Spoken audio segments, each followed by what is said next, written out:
یہ ہمارے اوپر فرض ہے، یہی قرض ہے، یہی شریعت نے ہمارے اوپر نافذ کیا ہے۔ ہمارے سامنے میرے بھائیوں کوئی غلط کام ہو، ہم حکمت کے ساتھ اس کو روکیں، اس کو روکیں۔ اور ایک شخص، آپ دیکھیں، سب سے پہلے اپنے آپ سے بندہ شروع کرتا ہے، اپنے آپ سے جھوٹ بولتا ہے، ترک کرے، اپنی اولاد میں، بیوی بچوں میں اس چیز کو لے کر آئے، صداقت کو، دیانت کو، اس کو نافذ کرے، شریعت کے جو احکام ہیں اس کو آہستہ آہستہ نافذ کرے۔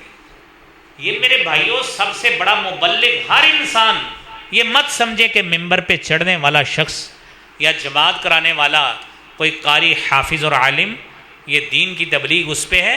ہم میں سے ہر شخص داعی ہے، ہر شخص کو دعوت دینے والا، اس دین کا محافظ بننا چاہیے۔ میرے بھائیوں، ہم میں سے یہ سارے اتنے ماشاءاللہ لوگ بیٹھے ہیں، کس شخص کو نہیں پتا کہ جھوٹ بولنا ثواب کا کام ہے کہ گناہ کا کام ہے؟ کس کو نہیں پتا؟ کتنے لوگ ہٹتے ہیں، کتنے لوگ باز آتے ہیں روزانہ؟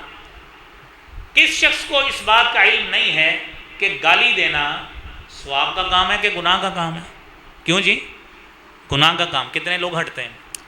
کوئی شخص اپنی نیکیاں کم گن سکتا ہے، گالیاں گن سکتا ہے کہ میں نے آج کتنی دی ہوئی، کتنی گالیاں میں نے دی۔ تو میرے بھائیوں، گالیاں ہم دیں کہ پھنسے گا محلے دا مولوی، کیسی سائنس ہے ہماری ویسے؟